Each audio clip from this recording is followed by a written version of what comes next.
Di dalam forebrain itu ada cerebrum ya adik-adik ya. Kemudian ada diencephalon. Siapa lagi itu? Ini istilah-istilah yang biasa dipakai adik-adik ya. Ada mesencephalon, diencephalon. Itu sebenarnya waktu SMA adik-adik udah kenal. Tetapi sekarang terminologinya menggunakan yang baru adik-adik. Jadi, kalau kita ngomongin forebrain, di dalamnya itu ada cerebrum, otak besar. Ada juga diencephalon. Diencephalon itu siapa? Talamus dan hipotalamus ya adik-adik ya. Kemudian di sana juga keluar nervus nomor 1 sampai nomor 3, cranial nerve. Siapa nomor 1? Olfaktorius untuk membau, yang kedua optikus untuk melihat, kemudian yang ketiga adalah oculomotorius untuk pupil adik-adik. Nah, di sini juga ada nervus nomor 5, yang kalau dan stimulasi pada bagian ini, maka nervus nomor 5 juga akan terstimulasi. Kemudian fungsinya apa? Adik-adik harus tahu fungsinya dulu. Fungsi nervous central nervous system yang bagian ini itu fungsinya apa? Satu, kontrol behavior. Adik-adik perhatikan nih. Kontrol behavior. Yang kedua, mengurus derajat kesadaran hewan yang kita periksa. Dan berikutnya adalah proprioception. Apalagi itu istilah itu. Proprioception itu kalau adik-adik analogikan sama dengan sensoris ya adik-adik ya. Dulu kalau belajar saraf itu kan ada sensoris, ada motoris, analogikan dengan sensoris. Nah, ketika fungsi-fungsi ini tidak berjalan dengan baik, maka adik-adik boleh curiga bahwa lesinya ada di forebrain sesuai dengan gejala klinis yang adik-adik terima. Hari ini agak sedikit kebalik. Saya menjelaskan tuh teorinya kalau gini, kalau gitu, gitu ya. Tetapi nanti ketika adik-adik jadi praktisi, maka terbalik. Adik-adik akan mendapatkan gejalanya apa, kemudian adik-adik harus mencari di mana lokasi lesinya di area apa sistem saraf yang pasien yang adik-adik periksa, gitu ya. Contoh, saya mau memberikan contoh. Misal, datang klien kemudian membawa pasien. Kemudian dia bilang, "Dok, anjing saya ini biasanya tidak pernah jenggong-jenggong loh. Sekarang kok kayaknya dia lebih galak, dia jenggong-jenggong gitu." Nah, adik-adik boleh loh ketika mendapatkan clue itu adik-adik curiga. Oh, berarti dia ada perubahan perilaku gitu.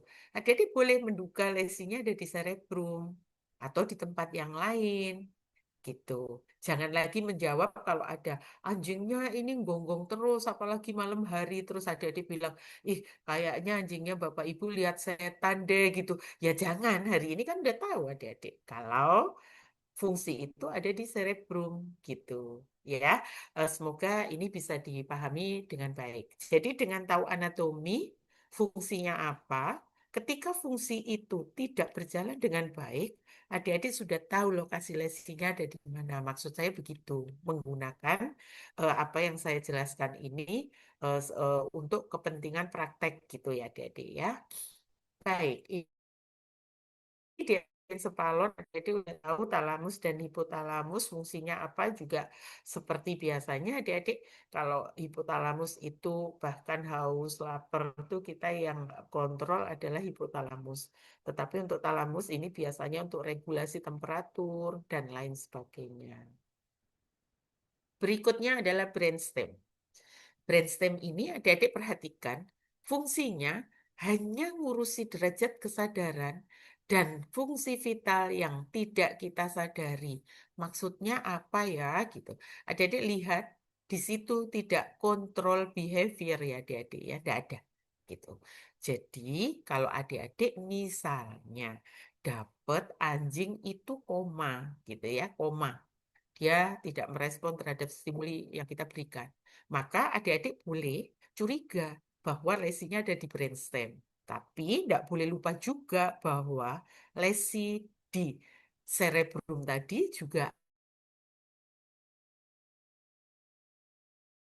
mengurusi derajat kesadaran. Jadi kalau misalnya diikuti dengan gejala yang lain, makanya adik-adik harus melakukan pemeriksaan secara menyeluruh, akan ada clue. Lesinya ini sebenarnya di otak besar atau sebenarnya di batang otak ini, di brainstem ini, gitu ya. Atau adik-adik melihat gini, fungsi vital yang tidak disadari. Di situ ada contohnya bernafas. Adik-adik coba sekarang, adik-adik bernafas kan? Dan adik-adik bernafas itu diatur kapan mau inspirasi, kapan mau ekspirasi. Itu tugasnya brainstem. Atau adik-adik mau menganalogikan lagi, misalnya nonton sinetron misalnya. Oh, ini tidak sadar. Oh, ini mati batang otak. Pasti adik-adik respirasinya akan dipindahkan ke alat ventilator, kayak gitu-gitu. Jadi dengan begini adik-adik bisa paham. Nah, ketika hewan itu tidak sadar, tidak bisa bernafas spontan, adik-adik boleh loh menduga bahwa lesinya ada di brainstem atau di batang otak. Tapi saya juga mau bilang bahwa di brainstem ini ada midbrain, ada pons, ada medula, ada aras, ada nervus nomor 3 sampai nervus nomor 12. Jadi, adik-adik apapun yang dikeluhkan oleh klien tentang hewan peliharaannya, adik-adik tidak boleh hanya fokus pada satu hal, yaitu keluhan. Adik-adik harus memeriksa semuanya, karena semuanya saling terkait. Gitu ya. Baik, ini adalah 12 pasang nervus kranial. Adik-adik harus hafal fungsinya apa. Ketika fungsi itu tidak berjalan dengan baik, maka lesinya akan bisa ditentukan di nervus nomor berapa. Gitu.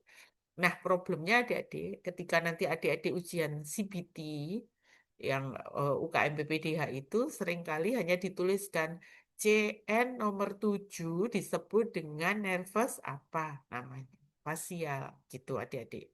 Ya, jadi ini nomor 7, CN 7 Romawi, itu nanti pertanyaannya gitu, adalah nervus, kan adik-adik milih salah satu. Kalau adik-adik tidak hafal kan tidak bisa milih ini adik-adik, gitu maksud saya. Itu ya. Jadi mohon bisa dipersiapkan dari sekarang supaya tidak menyesal di kemudian hari gitu. Selanjutnya, nervus yang saraf bagian ketiga adik-adik, yaitu cerebellum. Adik-adik tahu ini adalah otak kecil. Nah, otak kecil ini nanti berkoordinasi dengan medula spinalis. Dia akan mengatur atau mengkoordinasi semua otak ada di badan pasien kita. Contoh, adik-adik tadi misalnya mau mandi, turun tangga, belok kanan, belok kiri, itu yang mengerjakan cerebellum adik-adik. Jadi tugasnya kontrol koordinasi otot-otot. Jadi kalau ada lesi di cerebellum, maka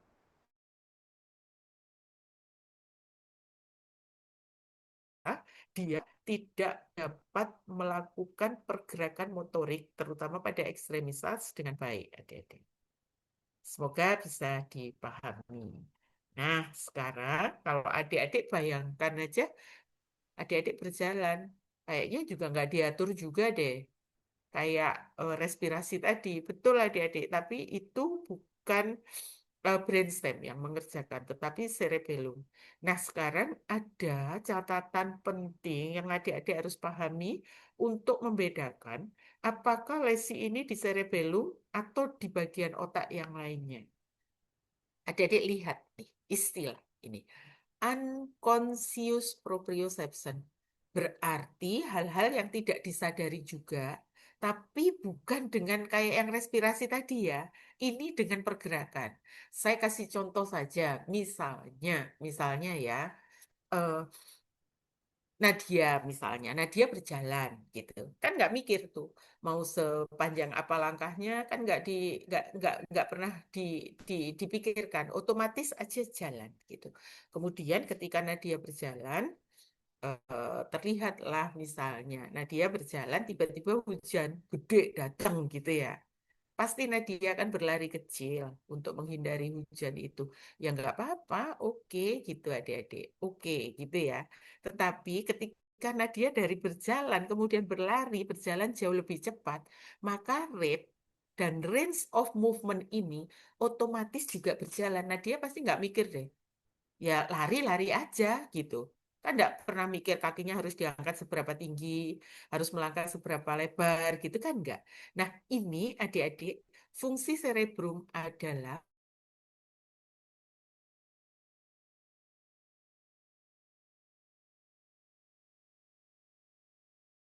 kalau ada unconscious proprioception berarti ada conscious proprioception. Apa bedanya gitu? Kalau yang conscious proprioception itu semua hal yang dikerjakan tetapi tidak diatur oleh cerebellum. Berarti siapa yang ngatur? Cerebrum dan yang lainnya. Contohnya apa? Supaya bisa paham. Adik-adik sekarang kan lagi duduk nih, lagi Zoom meeting. Adik-adik nggak usah dilihat ya, berasa nggak punya kaki? Hah? Berasa nggak punya kaki?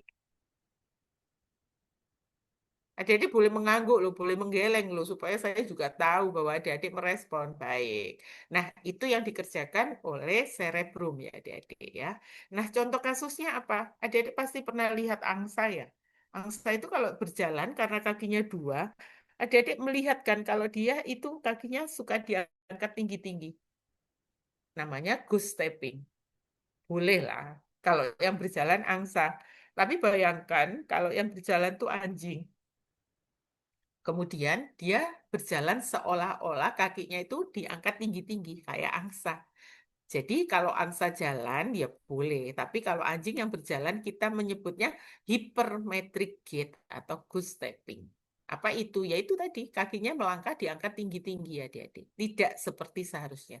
Jadi pelajaran besar dari slide ini, adik-adik ketika memeriksa anjing atau kucing karena dia punya empat kaki, tidak berarti kalau berjalan dengan kaki semuanya baik-baik saja ya. Dilihat kakinya melangkah lebih panjang, lebih pendek, atau diangkat lebih tinggi atau lebih rendah dari kaki yang lain, adik-adik harus perhatikan. Jadi jangan bilang gimana cara berjalannya. Oke, Prof, misalnya dia berjalan dengan empat kaki. Nah, itu menyederhanakan. Adik-adik harus lihat bahwa rate dan range-nya itu harus diperhatikan. Kira-kira begitu. Kemudian di sini ada broad base stance. Apa itu? Dia berdiri, adik-adik, tetapi kakinya sepasang depan atau belakang itu dia melebar gitu.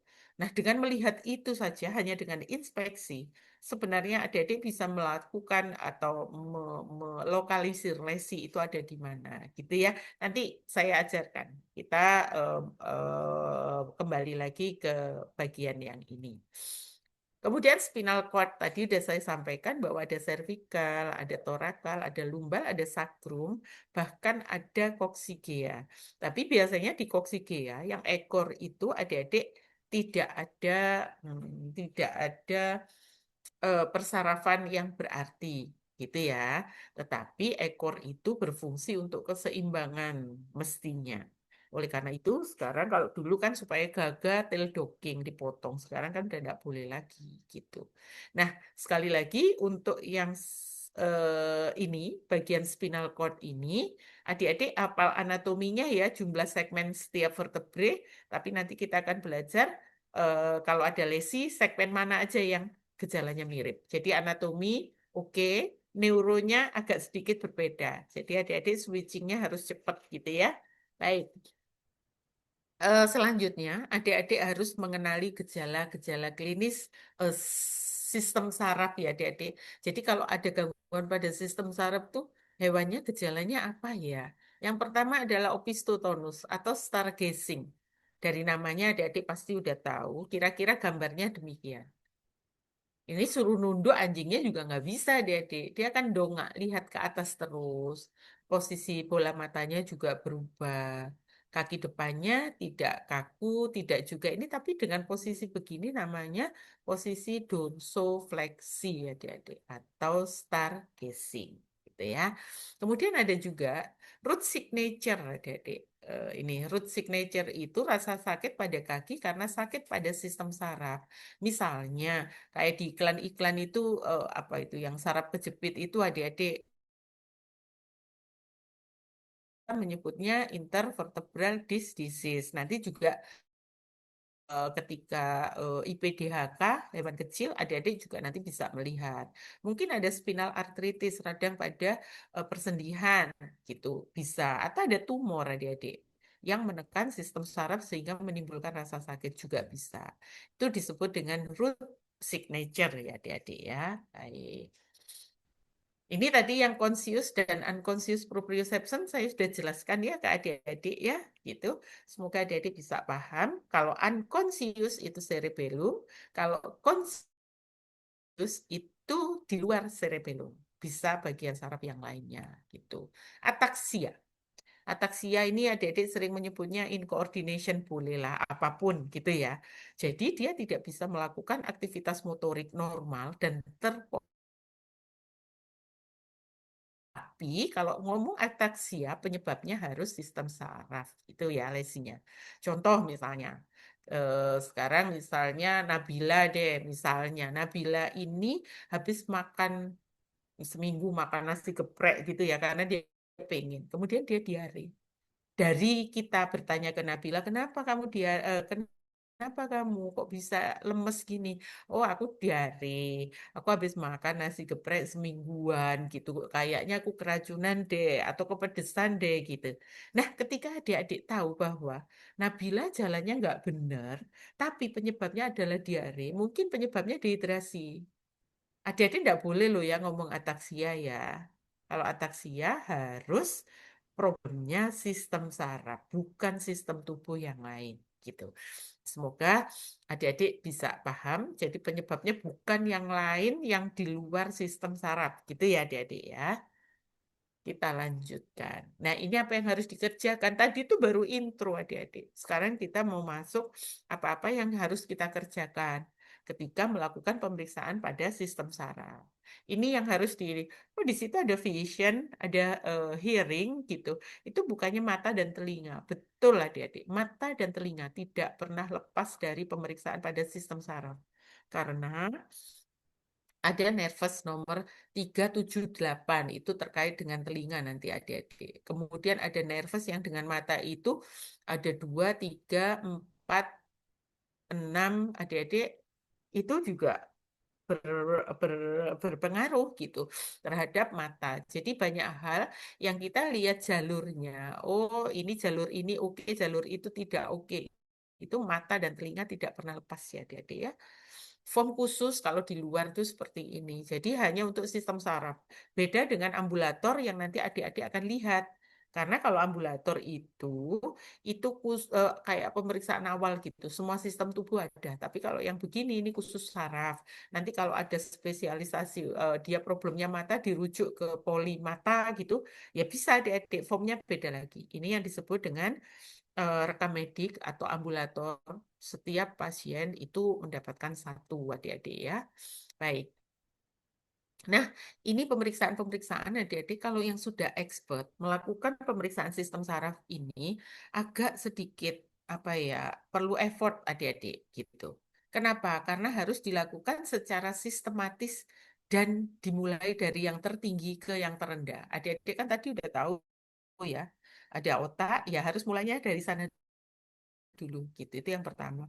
Kemudian kalau yang expert 10 sampai 15 menit, saya 30 menit aja mungkin juga masih mencoba mencari-cari gitu adik-adik. Padahal saya udah berpraktek 30 tahun gitu ya. Jadi ya memang perlu praktis gitu supaya adik-adik menjadi perfect gitu. Ya, ini yang harus dilakukan. Alatnya ini adik-adik ya nanti bisa dilihat sendiri. Nanti di praktikum itu di video itu juga ada pemeriksaan pada sistem saraf. Saya lihat juga bagus. Nah, sekarang kita lihat dulu mental status dan behavior. Ini tadi yang saya sampaikan, kalau misalnya ada problem ini, lesinya ada di forebrain, kan begitu ya. Nah, adik-adik, tingkah laku abnormal ini seringkali dikeluhkan oleh klien adik-adik. Jadi yang tahu itu klien malahan, kita nggak akan tahu yang berubah suka jenggong atau apa itu biasanya keluar dari klien. Oleh karena itu ketika melakukan anamnesis adik-adik harus melakukan dengan baik. Karena kita ini kayak dokter anak adik-adik. Kita tidak tahu, kita tidak bisa ngomong sama pasiennya. Semuanya tergantung pada informasi yang diberikan oleh klien gitu. Nah, adik-adik, ketika melakukan anamnesis, sebaiknya adik-adik juga melakukan observasi. Observasi itu udah pemeriksaan fisik ya, tetapi karena adik-adik tidak ngapa-ngapain, lihat sedekat gitu kira-kira. Kemudian adik-adik jangan pegang-pegang dulu anjing atau kucingnya ya. Biarkan dia dengan pemiliknya, atau kalau adik-adik mau lihat dia berjalan, turunkan dari meja periksa, kemudian biarkan saja dia berorientasi gitu. Nah, kalau derajat kesadaran tuh ada banyak adik-adik skornya, kita pakai modified Glasgow Comato Scale, biasa dipakai untuk orang adik-adik. Untuk hewan juga bisa dipakai. Kira-kira nanti prognosa penyakitnya itu bagus atau enggak. Contoh ya, misalnya nih, Rizky, saya pukul Rizky. Rizky nggak akan mikir saya dosennya atau bukan. Kalau dia derajat kesadarannya bagus, dia akan membalas, memukul segera sebagai respon adik-adik. Gitu ya. Nah, kalau yang depres atau letargik, itu kalau saya pukul Rizky, dia agak lambat meresponnya. Apa ya, loadingnya lama lah, gitu ya. Kemudian ada juga stupor. Stupor tuh Rizky tidur terus. Tapi kalau saya bilang, Ki, bangun dong, itu ada bakso enak. Rizky akan bangun. Setelah bangun bubuk lagi adik-adik. Kemudian komatus, komatus ya adik-adik tahu lah koma, pasien koma itu mau distimulasi kayak apa dia juga tidak akan memberikan respon. Kira-kira demikian. Itu ya, skornya beda-beda. Adik-adik yang harus memberikan skor berdasarkan hasil pemeriksaan yang dilakukan. Gitu. Ini tadi sudah saya sampaikan ke adik-adik di depan sebagai contoh. Misal, ada pasien focalizing yang jenggong-jenggong tadi, adik-adik lihat lesinya di cerebral loh. Kemungkinan besar gitu ya. Tapi tidak boleh kepedean juga ya. Kalau dia jenggong pasti di cerebral enggak. Langkah-langkah diagnostik standarnya harus dilakukan.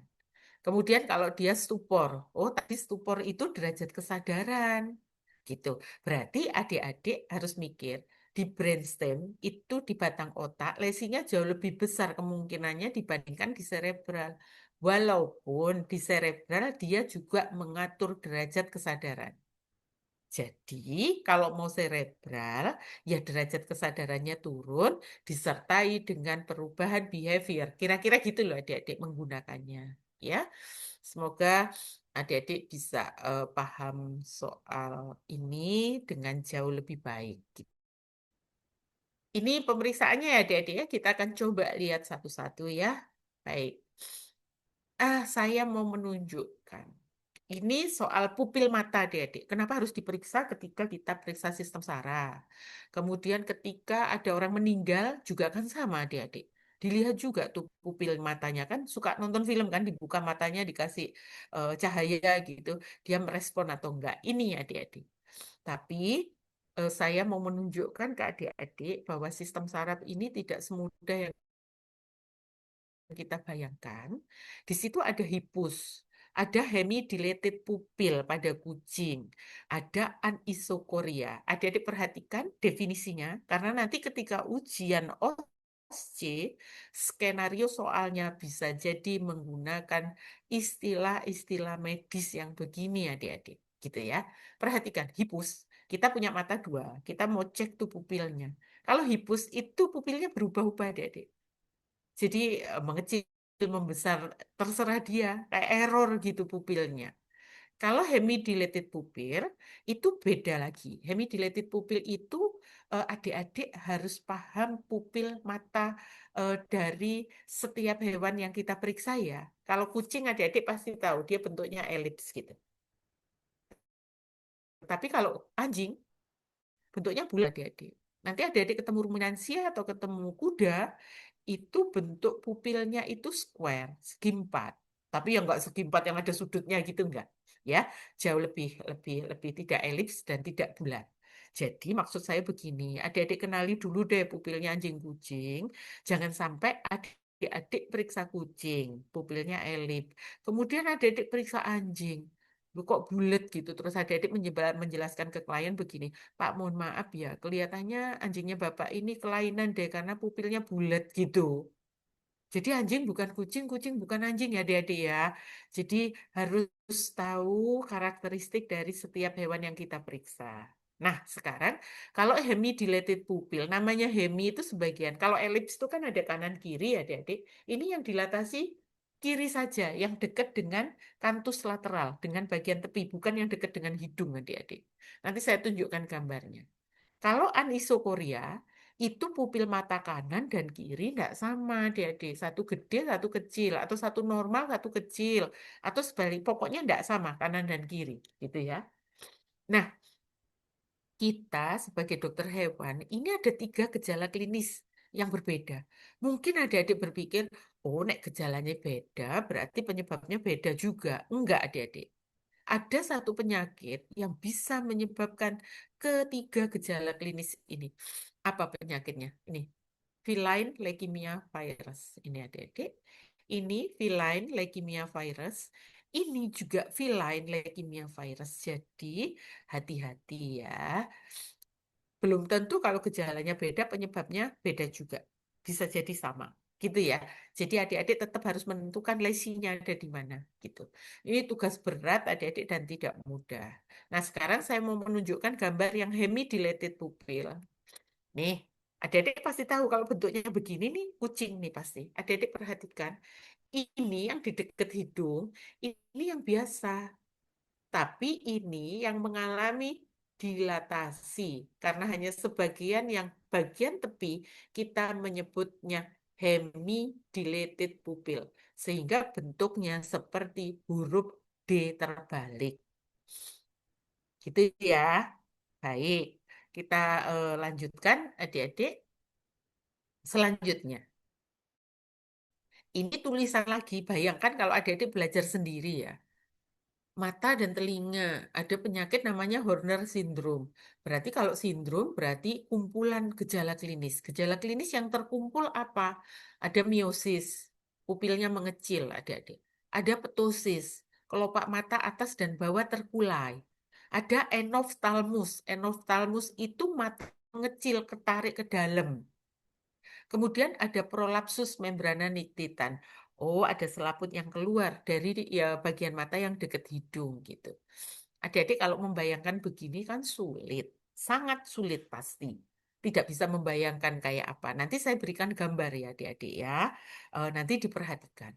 Problem utamanya adalah kalau ada Horner syndrome, sekali lagi adik-adik lesinya di sistem saraf itu bisa di mana saja. Nih, lokasinya bisa di nervus nomor 3. Oke. Bisa di spinal cord, terutama cervical dan torak. Oke. Bisa di rongga torak atau di leher. Oke. Bisa di telinga bagian media dan interna. Oke. Atau di struktur periorbital. Kok periorbital? Adik-adik ingat ya, mata kita ini kan selalu ada di tempatnya. Karena di pinggirnya itu ada muskulus-muskulus. Nanti saya bantu adik-adik untuk mengingat kembali muskulus-muskulus yang ada di sekitar mata. 6 saja, nanti nervusnya ada 3, nanti kita belajar lagi. Nah, ini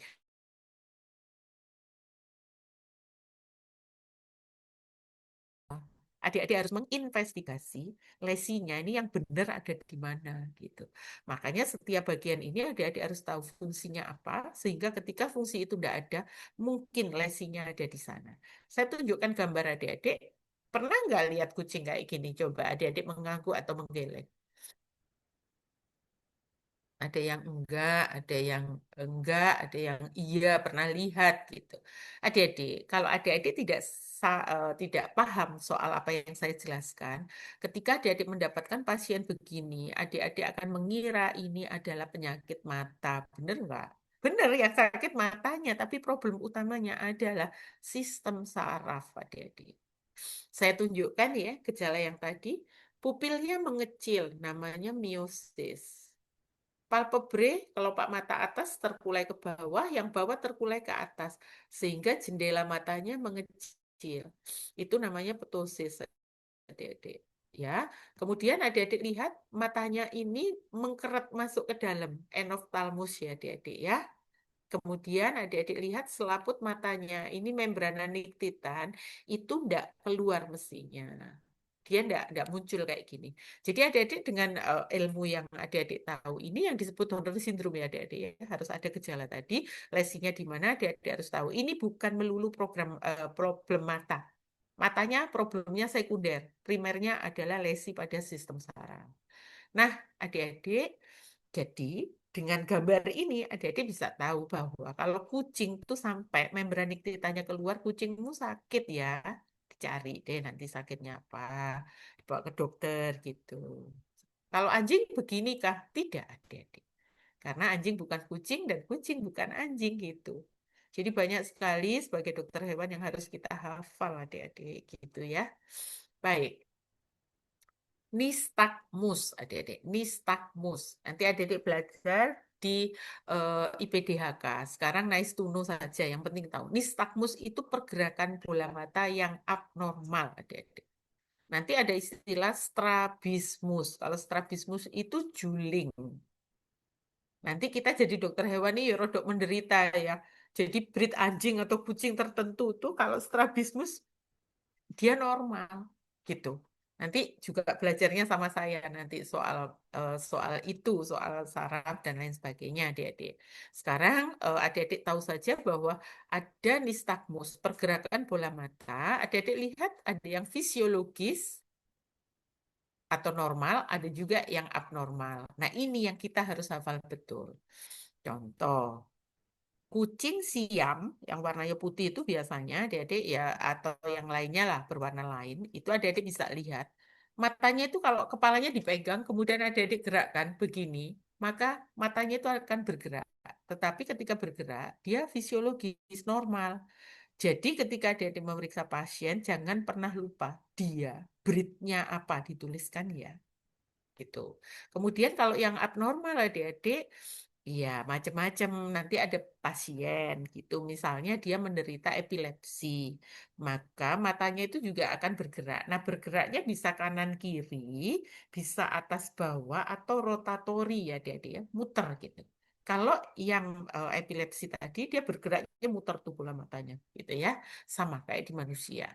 Kira-kira begitulah soal nistagmus ini. Kita lanjutkan. Nah, ini adik-adik untuk melihat atau melakukan uji apakah hewan itu bisa melihat atau enggak. Itu bukan yang pakai senter-senter itu loh. Adik-adik yang buka pakai pen light atau cahaya itu bukan. Kalau adik-adik mau tes apakah dia bisa melihat atau tidak, nama adalah maze tes. Maze kayak kamu main game itu yang zigzag itu. Nah, sama adik-adik kayak gitu. Jadi, adik-adik harus punya ruang. Nah, ruang itu harus bisa disetting gelap dan terang. Kayak kamu nonton film itu kan gelap ya, jadi lampunya kalau dimatikan gelap banget gitu. Kemudian, adik-adik periksa dulu dalam kondisi terang ya adik-adik ya. Dengan cara apa memeriksanya? Misalnya, saya dokternya ada di sini, kemudian pemiliknya ada di seberang agak jauh.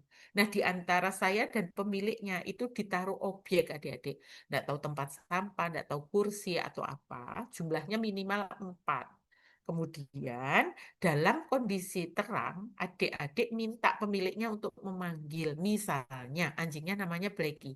Blacky gitu. Dia harus bisa berjalan menuju ke pemiliknya tanpa menyentuh atau menjatuhkan objek yang kita pasang tadi. Dengan kedua mata terbuka ya adik-adik ya.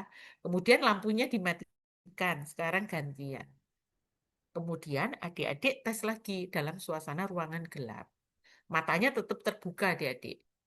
Mungkin adik-adik berpikir sama seperti saya. Loh, Prof, kalau yang buta cuma satu, yang satu melek kan berarti dia tetap tidak menyatukan objek betul. Nanti ada penutup mata adik-adik kayak eh, kayak bajak laut itu. Tes dilakukan diulang pada suasana terang dan gelap, tapi matanya anjingnya ditutup bergantian adik-adik. Untuk melihat kalaupun dia tidak menjatuhkan objek, itu apakah kedua matanya sehat. Kira-kira demikian itu ya namanya MAZE. MAZE tes gitu ya. Kemudian ada manage respon adik-adik. Respon. Semoga adik-adik bisa memahami kalau respon itu itu tatarannya lebih tinggi daripada refleks ya. Kayak kamu beli keripik pedes itu loh, kan ada level satu. Nah, kayak gitu. Kalau respon, misalnya saya nih mau chat Nabila. Nah, atau siapalah eh chat kemudian kok Prof Wiwi nih yang ngechat gitu. Kemudian Nabila mikir dulu, terus tanya sama Fatima misalnya, Fatima kalau aku misalnya jawabnya begini nih sopan nggak ya? Itu mikir dulu tuh namanya respon ya adik-adik ya gitu. Kalau refleks, misal nih, misal saya eh, sama kayak sama Mas tadi itu, saya pukul Fatima, dia refleks langsung membalas pukul. Nah, itu refleks, nggak pakai mikir adik-adik. Jadi bedanya apa respon dan refleks? Kalau respon itu diproses di korteks cerebri. Berarti forebrain dong. Iya, nih forebrain. Nah, kemudian ada cerebellum enggak? Ada lah. Kan kalau saya tadi pukul Nabila, kan tangannya Nabila gantian gitu. Misalnya mukul saya, kan bisa gitu. Jadi cerebrum dan cerebellum ya adik-adik ya. Nah, ini dia. Kemudian yang mau dievaluasi adalah nervus nomor 2 dan 7 adik-adik. Jadi nanti adik-adik menggerakkan tangan, ini tangan. Nanti saya tunjukkan gambarnya dulu. Catatan pentingnya tidak bisa dilakukan pada anak anjing atau anak kucing yang umurnya kurang dari 3 bulan ya adik-adik ya. Karena responnya tadi belum bekerja dengan baik. Jadi tidak boleh dilakukan pada umur di bawah 3 bulan. Hasilnya bisa false negatif gitu ya, karena belum merespon gitu. Baik, contohnya begini adik-adik caranya. Misalnya ada anjing tuh, adik-adik mau melakukan manage respon. Maka adik-adik pisahkan mata kanan dan kiri ya adik-adik ya. Kemudian adik-adik menggerakkan tangan ke arah mata, tapi syaratnya tidak boleh menggerakkan udara yang ada di antara tangan dan mata. Jadi adik-adik tidak boleh hus-hus gitu, tidak boleh. Ya, jadi harus bergerak karena nanti kalau tangan adik-adik ini bergerak, maka gitu dia akan berkedip adik-adik responnya. Berarti kalau dia berkedip, adik-adik menulis respon OS, ophthalmic sinister misalnya, itu positif. Nanti dites lagi yang Dexter adik-adik, OD gitu ya, itu positif. Harus positif semuanya. Kenapa? Kita harus separate nih kanan dan kiri, pisahkan kanan dan kiri. Kalau tes kanan, yang kiri nggak boleh lihat. Adik-adik anatominya mungkin masih ingat ya. Nih, ada persilangan ini adik-adik. Nih, kita mau lihat satu jalur saja. Kalau kanan, kanan saja. Kalau kiri, kiri saja. Tapi nanti ada tes. Tes itu kita justru mau mengevaluasi persilangan ini benar apa enggak. Bagus atau enggak pathway-nya. Gitu jalurnya benar apa enggak. Namanya tesnya PLR. Pasti pernah dengar. Pupillary Light Reflex gitu ya. Nanti kita lihat satu-satu. Jadi sekali lagi manage respon itu kita mau lihat satu persatu mata. Sehingga harus dipisahkan dengan menggerakkan tangan ke arah mata. Gitu ya adik-adik ya. Dasel refleks, refleks adik-adik udah tahu. Cari di slide ini, mana dia melibatkan cerebrum, korteks cerebri, tidak ada adik-adik. Karena refleks gitu ya. Semoga adik-adik paham soal ini. Kemudian caranya begini adik-adik. Adik-adik ambil pen light, kemudian nyalakan, kemudian adik-adik swing ke mata cahayanya. Nanti dia juga akan berkedip adik-adik. Tapi karena hanya mata saja. Dan ini namanya refleks, bukan respons ya, gitu. Semoga bisa dipahami dengan baik. Kemudian ada juga yang PLR, Pupillary Light Reflex. Refleks ya, bukan respon. Ini yang tadi saya bilang, dia mau melihat persilangan yang tadi adik-adik. Sehingga caranya demikian. Mata itu kan sepasang anjing tuh. Kemudian adik-adik pakai pen light ya. Cahayanya diarahkan ke mata. Ini cahaya ya adik-adik ya. Ini bukan di apa matanya dicolok gitu. Itu enggak ya. Itu cahaya sehingga ini misalnya, misal nih mata kanan adik-adik beri cahaya, maka pupilnya harus mengecil. Karena mata kanan yang diberi cahaya, kemudian mata kanan mengecil pupilnya, kita menyebutnya direct. Ingat persilangan yang tadi. Kita memberikan cahaya pada mata kanan, Adik-adik harus lihat mata kirinya, dia harus mengecil. Namanya bukan indirect, adik-adik ya, namanya konsensual. Dua-duanya harus positif. Jadi kalau kanan dikasih cahaya, kanannya itu direct, kirinya itu konsensual. Adik-adik mungkin bertanya, boleh nggak Prof, saya pindah ke mata kiri yang saya berikan cahaya? Boleh. Kalau adik-adik memberikan yang kiri, maka yang kiri ini direct, yang kanan ini konsensual. Bisa dipahami ya adik-adik ya? Saya dikasih tanda deh mantu atau geleng. Ah, baik, terima kasih. Kemudian ada istilah corneal reflex. Refleks lagi loh adik-adik ya. Itu kita mau melihat nervous nomor 5, 6, dan 7 adik-adik. Kalau ini sampai tidak bekerja dengan baik, maka lesinya ada di brainstem. Ingat ya, brainstem tadi keluar nervous cranial nomor 3 sampai 12. Tapi khusus untuk yang mata itu 6 dan 7 dan 5.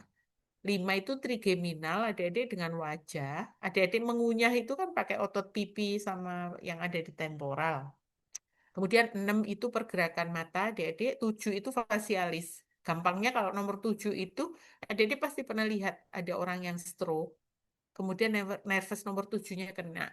Itu yang gejalanya, mohon maaf banget ya, yang mukanya asimetris itu loh adik-adik. Apa ya bahasa Jawa, perot itu loh adik-adik. Nah itu nervous nomor 7. Jadi ini korneal ini nanti adik-adik melihatnya nervous nomor 5, 6, dan 7 ya adik-adik ya. Baik, caranya begini. Adik-adik ambil cotton, kemudian bikin cotton tip, dipelintir begitu. Kalau adik-adik melihat kok kayak terlalu ringan ya ujung atau tipnya cotton ini, adik-adik boleh celupkan ke NaCl supaya kalau basah dia jauh lebih berat. Kemudian adik-adik sentuhkan ke kornea. Kornea itu bukan putih-putihnya mata, adik-adik ya. Putih-putihnya mata itu namanya sklera. Kalau kornea itu yang adik-adik biasa pasang kontak lens. Nah, di ujung itu dia bening, clear kayak kaca. Tapi kayaknya kalau apa pasang soft lens itu kayaknya bisa macam-macam warnanya, bisa coklat, biru. Nah, itu yang diberi warna itu adalah irisnya, adik-adik, yang di pinggirnya pupil. Nanti adik-adik kalau mau gotik hitam kan gitu ya, mau setan-setanan merah gitu ya bisa. Tapi yang dipasang lensanya itu di kornea ya adik-adik ya. Baik. Nah nanti kalau dibeginikan adik-adik bisa melihat dia berkedip. Atau kalau adik-adik dari depan udah terbiasa, itu adik-adik akan melihat bahwa ketika disentuh tuh matanya kayak mendelep masuk ke dalam. Kalau mau lihat lebih jelas, adik-adik melihatnya dari samping ya, bukan dari depan. eh Nah, ini terkait dengan produksi air mata ya, adik-adik. Ya, air mata ini sebenarnya bisa dicek gitu. Cuma nanti belajar lagi ketika PPDH dengan saya lagi bahwa anjing dan kucing tuh kalau belen tuh penyebabnya beda. Kalau pada anjing seringkali karena produksi air matanya sedikit adik-adik. Sehingga seolah-olah dia belen. Kita kalau nggak tes dengan Simmer tear test ini, strip yang dipakai untuk mengukur produksi air mata, kita akan menganggap bahwa beleknya anjing yang karena produksi air matanya kurang tuh adik-adik pasti memberikan antibiotika. Padahal kalau confirm produksi air matanya sedikit, yang diberikan adalah air mata buatan, bukan antibiotika. Gitu ya, paham ya? Baik, saya tunjukkan. Nah, ini adik-adik lihat. Ini kan mata yang bagus kalau kena cahaya. Yang ini kering, adik-adik. Sangat kering gitu. Adik-adik juga lihat hidungnya yang sebelah sini juga kelihatan basah, yang sini juga kering adik-adik. Karena semuanya saling terkait ya. Tubuh itu kan satu sistem. Nah, sekarang kita mengukur nih. Alatnya tesnya namanya Simmertil test. Bentuk alatnya strip adik-adik. Nah ini di dalam kemasan ini adik-adik lihat nolnya itu ada di bagian yang kayaknya sobek di kertasnya gitu. Nah itu adalah bagian yang harus ditekuk adik-adik. Nanti adik-adik juga praktikumnya begini nanti di diagnosa klinik. Ditekuk, tapi ketika tekuk, nekuk itu adik-adik tidak boleh mengeluarkan kertasnya dipegang pakai tangan kemudian ditekuk gitu ya, tidak boleh. Ketika nekuk, adik-adik harus tetap menggunakan bungkusnya. Contoh misalnya adik-adik mau nekuk langsung dipegang tangan, padahal adik-adik habis makan gorengan. hasilnya jadi tidak valid ya adik-adik ya gitu. Nah nanti adik-adik baca dia berapa gitu. Eh, saya langsung ya langsung ke gambar ya adik-adik ya. Baik. Nah, sorry. Nah ini adik-adik, kalau adik-adik tadi udah ditekuk, maka tekuannya itu harus dicantolkan di kelopak mata bawah adik-adik. Tapi bukan yang bagian tengah deket hidung, tapi di samping. Ya, di samping ya. Nanti dicantolkan, kemudian dia harus merem selama 60 detik. Boleh nambah nggak, Prof? Nggak boleh. Contoh, simmer tear test yang bagus tuh ini adik-adik. Perhatikan, dia 9. Jadi nulisnya 9 mm per menit. Udah deh. Eh, Nah, jadi 9 mm per menit ya adik-adik ya 60 detik tadi.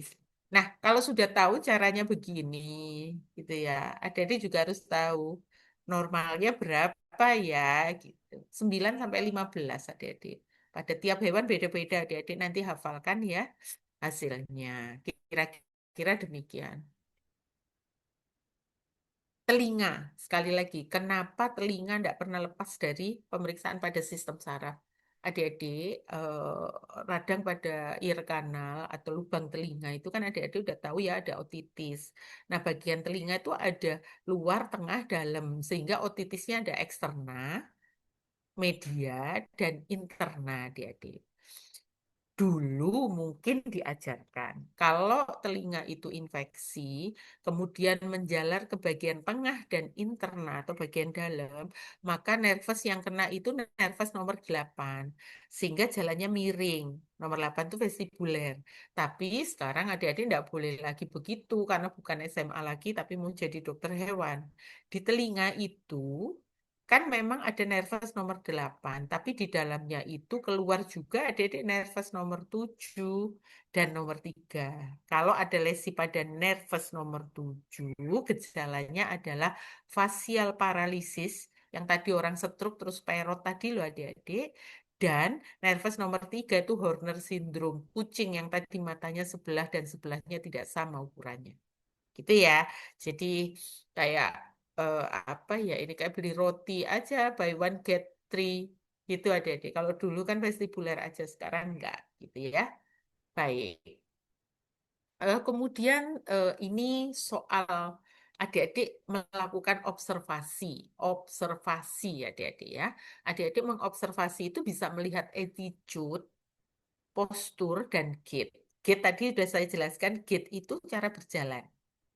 Nah, cara berjalan ini tadi sudah saya sampaikan juga bahwa kalau dia berjalan dengan 4 kaki, belum tidak berarti bahwa semuanya baik-baik saja gitu ya.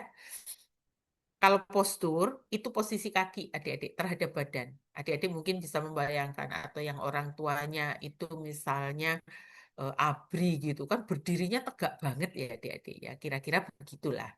Tapi ada problem adik-adik. Sekarang adik-adik soal postur ini kan berdiri ya. Jadi badan terhadap kaki-kakinya. Adik-adik bayangkan anjing herder ya. Bayangkan. Itu kalau berdiri gagah, tapi bagian belakangnya agak sedikit pendek, nggak sih yang deket ekor. Kan agak turun tuh vertebrenya. Tapi kalau adik-adik bayangkan Doberman atau Rottweiler, punggungnya itu lurus kan. Jadi adik-adik harus mengenali postur setiap breed pasien yang kita periksa. Nanti jangan-jangan adik-adik melihat Rottweiler tuh yang gagah punggungnya lurus. Ternyata dapat anjing herder. Kemudian dibilang, ih kayaknya ini ada kelainan deh. Padahal enggak gitu, gitu ya. Kemudian yang berikutnya adalah attitude adik-adik. Attitude itu bukan tata krama atau apa, bukan. Tapi posisi kepala terhadap leher. Saya coba jelaskan satu-satu ya supaya adik-adik bisa memahami dengan baik. Tapi sebelum itu sekali lagi gait itu cara berjalan dan adik-adik harus tahu ketika hewan itu berjalan, ketika hewan itu mondar-mandir, ketika hewan itu berlari. Nah, urutan kaki yang melangkah itu tidak sama ya adik-adik ya. Nanti dilihat di YouTube deh, buka YouTube gitu ketika hewan itu berjalan videonya seperti apa kayak gitu. Kalau postur, posisi badan terhadap kaki, badan bagaimana dia berdiri. Kalau attitude itu posisi kepala terhadap leher ya, adik-adik ya. Saya jelaskan satu-satu. Nih, gambar ini adik-adik lihat. Ini ada head tilt. Head tilt itu kepalanya melintir kayak kamu belajar Newcastle disease itu. Torticollis itu. Tapi kalau anjing kan enggak, lehernya pendek. Adik-adik perhatikan, lehernya stay di tempat loh. Kepalanya yang nengleng gitu. Namanya head tilt ya adik-adik ya. Ada lagi yang head turn. Adik-adik lihat yang head turn, lehernya juga belok gitu ya. Kalau yang ini kan enggak di tempatnya. Nah, jadi untuk tilt dan turn adik-adik udah tahu. Tapi ada satu lagi namanya head pressing nih. Kepalanya dijedotin ke tembok. Dia baru bisa jalan adik-adik begitu. Tapi kalau misalnya tidak ada tembok yang megang kepalanya atau kontak dengan kepalanya, dia akan diam duduk. Mau sehari, 2 hari, 3 kali, dia akan duduk aja di pojokan. Gitu ya. Nah, dengan gejala ini, adik-adik hanya melakukan inspeksi loh. Kemudian adik-adik boleh menduga lesinya ada di mana. Perhatikan. Kalau head tilt, lesinya vestibuler. Benar ya? Kalau head turn, itu biasanya lesinya di forebrain. Forebrain udah tahu, cerebrum dan di encephalon. Istilah lagi adik-adik, ipsilateral. Ipsilateral. Berarti kalau kepalanya ini ada trauma di cerebral kiri, maka kepalanya nengoknya ke kiri. Itu namanya ipsilateral. Pernah dengar nggak orang stroke, perdarahannya otaknya sebelah kanan, gejalanya muncul sebelah kiri? Itu namanya kontralateral, adik. Karena berlawanan lesi dengan gejala klinis yang muncul. Kira-kira begitu. Kemudian kalau head pressing, lesinya di forebrain, adik-adik. Tadi sudah saya sampaikan. Gitu ya, kan ada perubahan behavior, ada perubahan derajat kesadaran, dan lain sebagainya. Baik, saya mau tanya adik-adik, ini dijawab ya, ada yang mewakili begitu. Kalau yang coklat ini head apa adik-adik?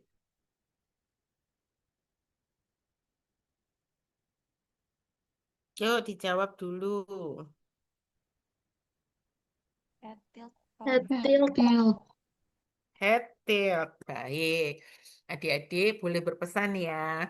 Mungkin jawaban adik-adik betul. Mungkin juga tidak. Gitu ya. Kok bisa gitu. Adik-adik nanti kalau jadi praktisi, jadi dokter hewan, mohon adik-adik tidak melayani konsultasi via foto ya. Hewannya harus datang. Sebenarnya anjing yang coklat ini hanya ngikuti aja kamera kemana. Cekrek gitu. Adik-adik udah mendiagnosa head tilt loh ya. Jadi tidak boleh menyederhanakan, harus ketemu dengan hewannya yang mau diperiksa sehingga adik-adik dengan kehati-hatian itu akan apa ya lebih safe lah gitu. Karena sekarang kan tuntutan untuk dokter hewan itu kan banyak adik-adik dan nilainya tidak main-main. Pernah dalam sejarah itu tuntutannya 1,5 M adik-adik karena dianggap lalai dan lain sebagainya. Walaupun pada akhirnya tidak terbukti, tapi kan namanya tenaga pikiran sudah terkuras habis gitu. Kira-kira demikian. Baik, saya lanjutkan. Sekarang postur ya, adik-adik. Postur itu cara berdiri. Saya pakai gambar aja. Adik-adik kalau melihat ini, kakinya yang berdiri lebih lebar, kaki yang belakang atau yang depan adik-adik? Yang ini, yang ini.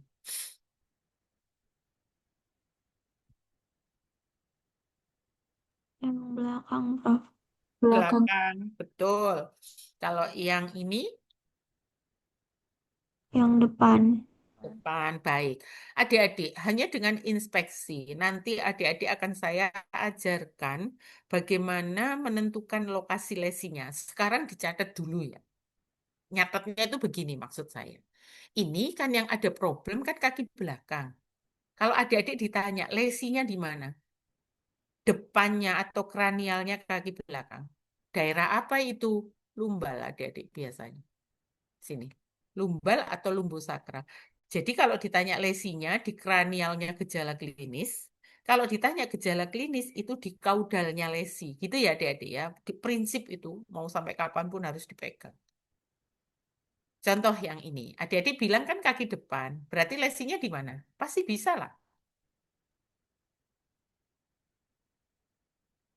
Halo?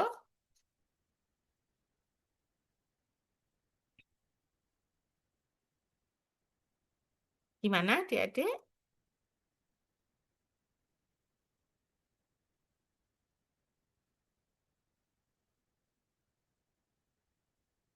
Adik-adik. Mohon direspon. Salah nggak apa-apa, biasa aja. Nih, anjing yang hitam ini, kalau dia gejalanya ada di kaki depan, lesinya ada di mana?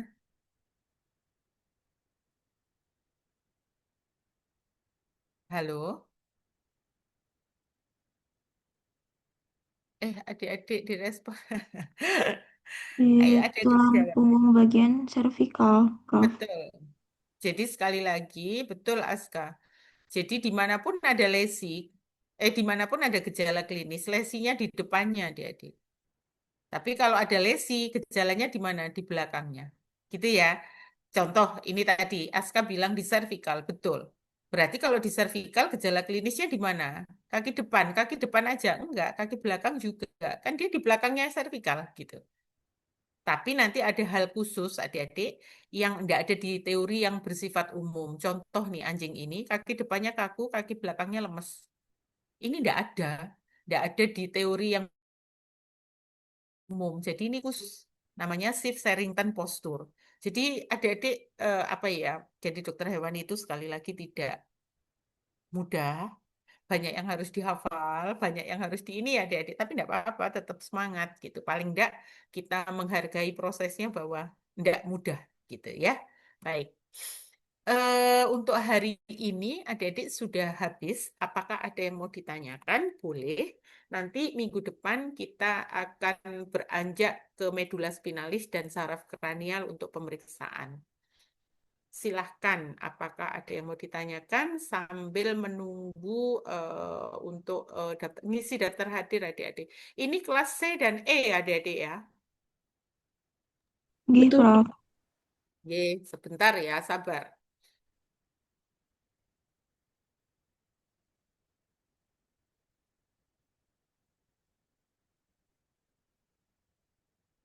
Kalau ada yang bertanya boleh adik-adik. Enggak juga enggak apa-apa. Semoga udah jelas.